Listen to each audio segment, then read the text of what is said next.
too much different.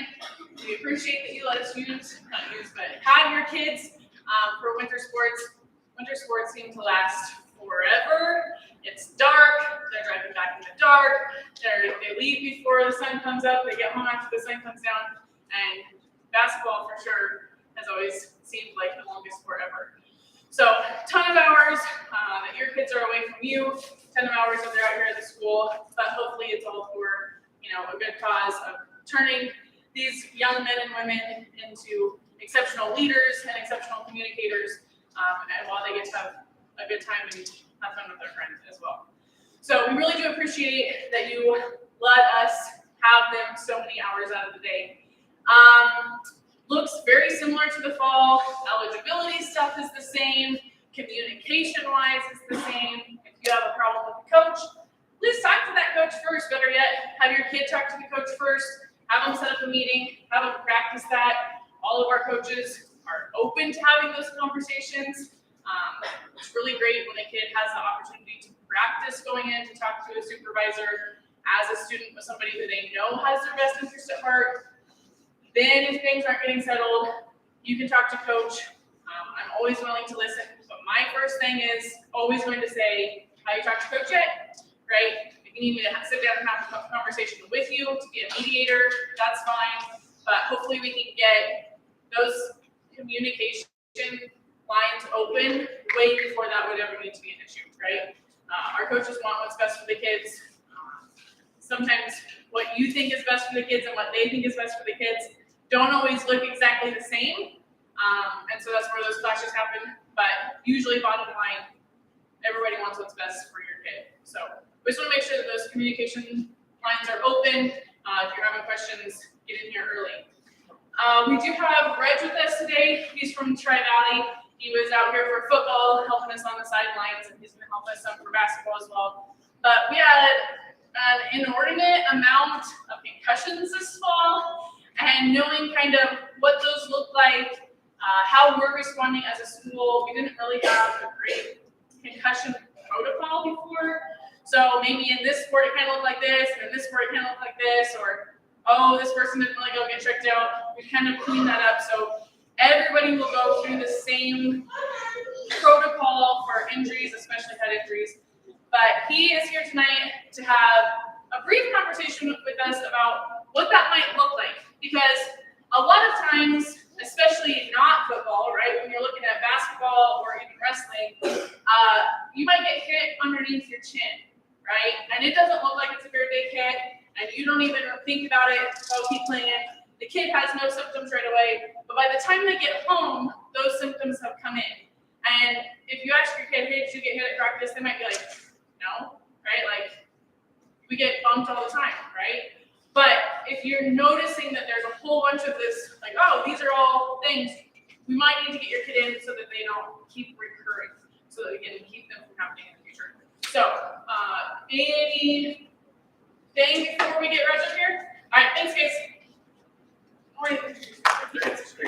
So, hey guys, my name's Reg. Like Ashley said, this is Marissa. I'm a PT in Arapahoe. Marissa is in Alma, and I can help you guys do this. Concussions, they're super fun. They're not at all. The reasons that concussions are very near and dear to my heart is I had a very severe concussion in basketball when I was in high school. I tried to find a video of it this weekend so that I can show you guys. I can't, but looking back, it was very poorly managed, so it's something that I feel pretty strongly about for all high school kids. Okay? Couple things. I have 2 pieces of paper that we can hand out at the end. It's mostly just state kind of regulation type of stuff that the Nebraska State Athletic Association kind of requires. And then we just have a little fact sheet for parents about concussions. So we'll leave them here. You guys can grab them. Those kind of things. Yeah, I'm Marissa Glixia. Just to kind of let you know, PT. I've been working with concussions for about 10 years. I started my concussion kind of training when I was in Omaha, and I've seen multiple concussions from athletes from all different levels of athleticism. And I've been able to train a lot of the therapists in this area about concussions across the state.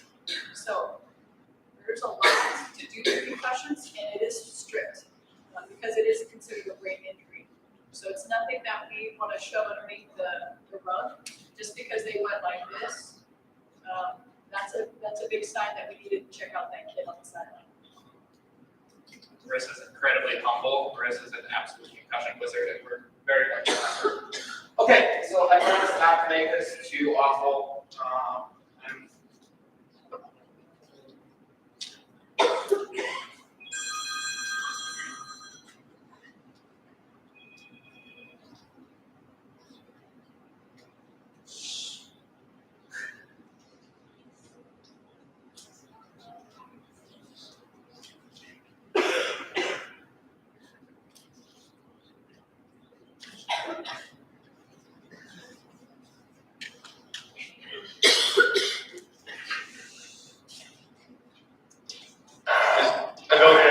I'm guessing a lot of you have seen this by now. This is from the anthem.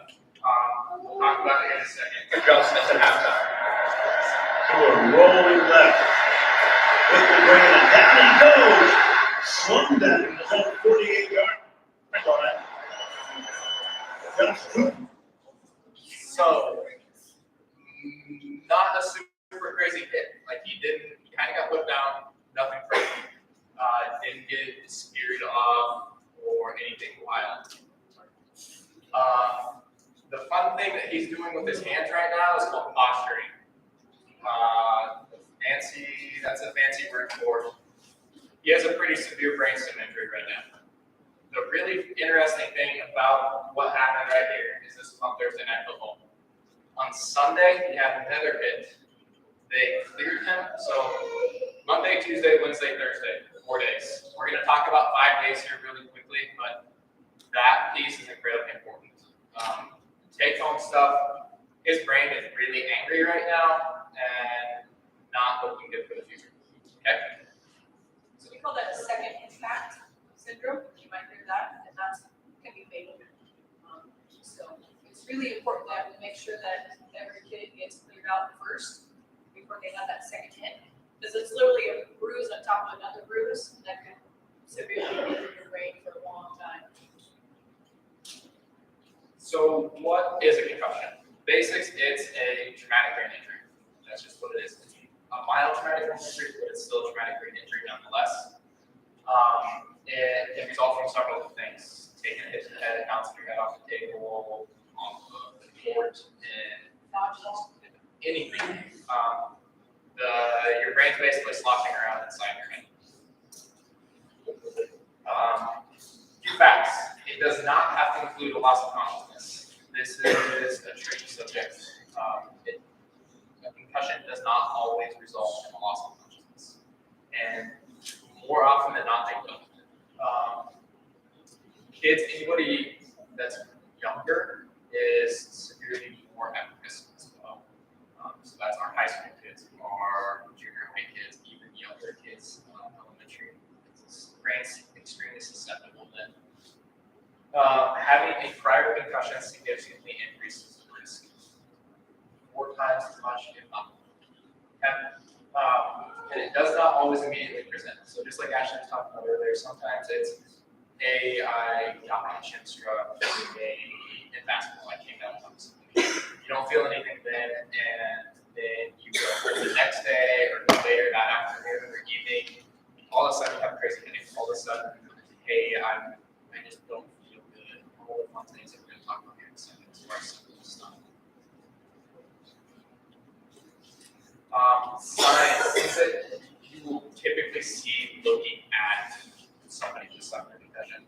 Loss of consciousness, like we said, is not always the case, but sometimes it does occur. Loss of memory, whether that's, I don't remember exactly what happened, I don't remember the play before, I don't remember the play after, I'm missing a chunk of the game somewhere. Forgetfulness, this is somebody that's like, you can typically count on them to run the right play, they're like, Coach, I have got no idea what's going on, those kind of things. We take for granted, like if I get like a list of like 3 or 4 things, I need you to do, usually go and do like the ladder drill, come back and do some sprints, and then go weight lift, squats. This kid will not remember those 3 or 4 things. Confusion, just in general, like kind of seems to be out of the type of stuff. Any kind of like things that are outside the norm for that individual behavior. that, into changes that just don't seem like them. And clumsiness, which is a really odd one to talk about in athletes, but it's the athletes like I can't run in a straight line anymore. It's not always that severe. It's more like I can't take my 10 layups that I usually do. I'm breaking 4 of them off the underside, like those kind of things. Symptoms that you'll hear from the person: headache, pressure is kind of the big one. Nausea, vomiting, dizziness, and a couple other ones that you'll hear along the sideline, like, hey, I got my bar, now I feel really nauseous. Or I've had some kids come over and like we'll get them off the field and puke next to the bench. Those kind of things. Those are really severe. Any kind of vision changes, light or sound sensitivity, concentration problems. And then the last one's kind of a not super easy one to find. It's just somebody who's coming to you and saying, I don't feel like myself. Which is really hard to pick and tease apart. So these are the fun ones. These are the ones that's like get to a participant, get to position right away. Any kind of pupil difference, whether right side's bigger than left, something like that. Loss of reaction to light, those kinds of things. Loss of consciousness after an initial. So say they lose consciousness, go home, lose consciousness again. That's really severe. Cannot be awoken. Worsening headache or vomiting, so they have it right afterwards. Trends to get worse and worse and worse. Weakness, numbness, anything not well, slurred speech, or again, unusual behavior. So if you know your kids better than I ever will, if they get home and he or she is doing something that's completely out of the norm for them, they would do this. If it's anything that's suspected, like we have concerns, I would err on the side of caution. So concussions are kind of, there's like 4 big categories of symptoms of concussions. There's the physical kind, the sleep kind, the cognition kind, and the emotional kind. So a kid can have symptoms in any of those 4 categories, and it can look totally different. I've seen multiple concussions, and they all look different into those 4 categories.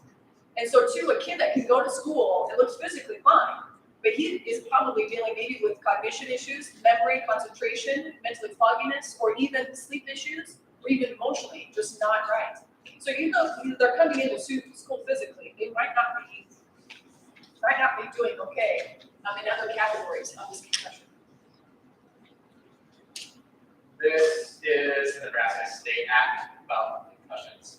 I don't want to read it to you guys. You can see what it is. This is what Nebraska put out to help control and mitigate concussions, recurring ones. And this is in this packet too that I kind of wrote for you guys. So know that what we do as your protocol for your school is based off of law. So a kid cannot go back unless it is signed off by a professional that has concussion training for this kid to return back to school. So what do we do after? Immediately after, typically we would want to get them seen by somebody as quickly as we can. Limit screen time. This is a big one that's really hard to control. Nobody wants to go home. I want to get my phone. I want to text my friends. I want to sit out in my room watching a movie. Those kind of things. Limit that as much as we can. Talk about it. But next one, so stimulation. Anything that's stimulating for that individual is going to be detrimental. Whether that's sights, sounds, activities. We need to let the brain kind of heal, and doing a bunch of sensory processing is really difficult for that. Going to a basketball game and watching a basketball game, that's essentially overload. Lights, noise, background noise, different conversations, basketball, the speaker speaking. There's just that, there's a lot of stimulation in sitting in the gym. And limit physical activity and academics if we need to. Like Marissa said, all concussions are different and everyone presents a little bit differently. So there's a grading scale on how much do we have to limit, how early do we have to limit, how often do we have to limit, those kind of things. So sometimes, like, even we don't even think about it, but smart boards, they're really bright. And so if kids are having sensitivity to light issues, they can't stare at a smart board for more than probably 5 to 10 minutes. So it's really important that when I'm seeing my patients, that I'm asking all those questions so that I can relay it back to the school and say, they need to have limited time with the smart board. Maybe they have to wear the sunglasses to class. Maybe they need to have just quiet time in the library. So all those recommendations, there's a huge list that we give to the school, asking the teachers to carry it out for this particular student.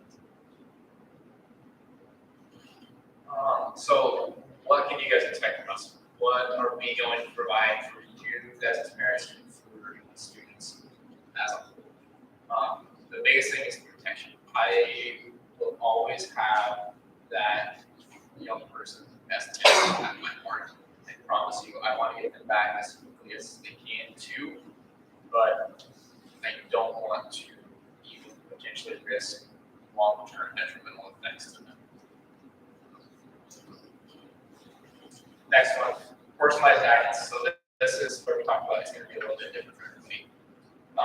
It typically takes place over 5 days, and it has to be after they are symptom-free. Symptom-free is incredibly important here. You can't start somebody on a return to play program until they're 100% symptom-free. They have to return back to academics first. Academics is number one. If they haven't been released to full academics, then you can't start and return back to play. Sometimes it's a week, sometimes it's a month and a half. I saw at my previous job, I saw 2 kids got a concussion the same game. One of them was back the next week. One of them missed almost the entire next month because we start one thing, we'd start a different thing. So everybody's a little bit different, and just because somebody's taking longer, it doesn't mean that they're trying to drag it out. Don't try to think that most of these kids are trying to drag this. I don't think that's very common at all. I've never seen kids that I think are just trying to pull this out. And it takes a team. So you guys are incredibly lucky here. You got Nurse Ashley. She's awesome, great resource, and she helps us a lot. But it takes everybody. You have a physician along, you have PTs if necessary based on how they're presenting, coaches, parents, and most importantly, the athletes themselves. So to just know that there's things that we are looking for in order to sign on for that clearance. Impact or sway, that neurocognitive testing is just one piece of it. We want to make sure that their balance is restored. We want to make sure that their sleep is restored. Academically, they're restored. So we're looking at a lot of different things before we sign off on that clearance. So for a kid to be cleared in like 5 to 7 days, everything has to go exactly right for us to sign off on that. So we also take them through a sub-max like exertion test. They have to get on the treadmill and they have to make sure that they can get their heart rate up at a max rate as well as their exertion, and make sure they can pass without any symptoms. So what we'd like from you guys, just be honest with us and trust us. I can't give you the best advice if I'm not giving you the whole story. Tell me everything that's going on. Don't try to sugarcoat it for me. If something's bothering you, if something's not, be direct with me, please. Thanks, guys. Questions, thoughts about anything?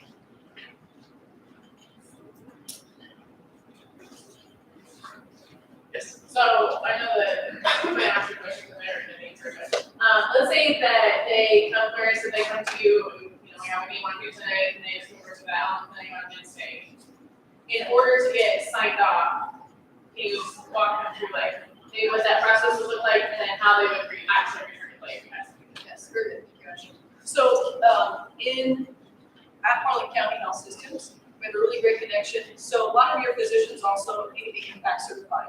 So if the school is doing impact, then we need somebody to read that impact. I can read impact as well, but they're going to the physician at Harlan County, they're calling me, or calling our clinic, and we're getting that kid in for also an evaluation for physical therapy.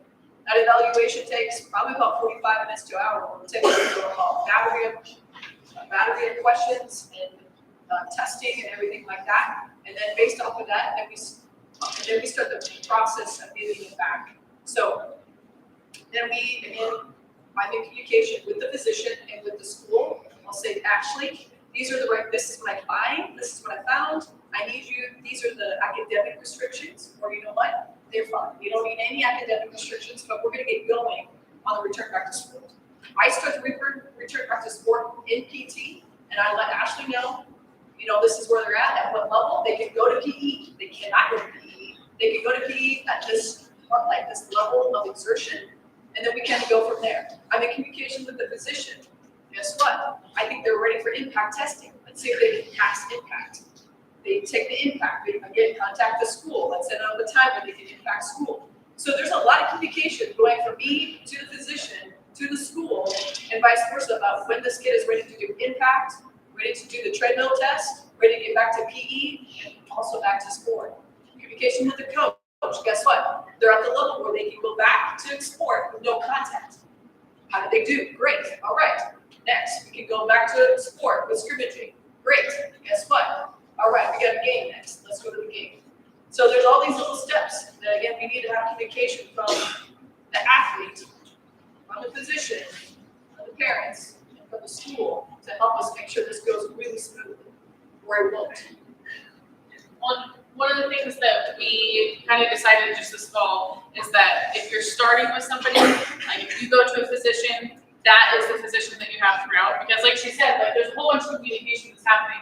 So like if I'm seeing you on day one, that's the same person that needs to see me to clear me up on the end because they know where I started and they can be with me through that whole process. So it's a little bit different, if Fred's on the sideline, he checks you out on the sideline, but you have your own physician in Holdridge. You can still go to Holdridge, that's your, for your appointment. You wanna go through all of that, that's fine. You wanna stay with Reg, that's also absolutely fine, but kind of pick one person, stay with that person throughout that care, and then, if you have been going through Marissa this whole time and you have a physician signature from Lexington, that's not who you've been seeing this whole time. We're not, the school doesn't feel comfortable with that. We want you to pick somebody, stay with them, make sure that your child's healthy to return. So is it possible that a kid might fall in a game, get pulled for the possibility of a concussion, come to see you, and they don't have a concussion, and they don't have to do the 5-day wait, correct? Yep.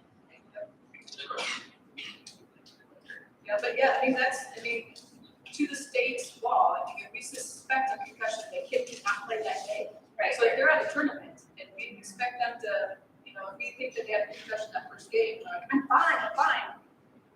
You're gonna have to sit out the whole game and show me that, and the whole day to show me that you were clean, because again, symptoms can come out 2-3 hours, even the night later. And I don't know when they're gonna come. So that's a good question. Any other questions? I know that both of these guys have been awesome about answering questions for us as we've been kind of trying to get our protocol figured out.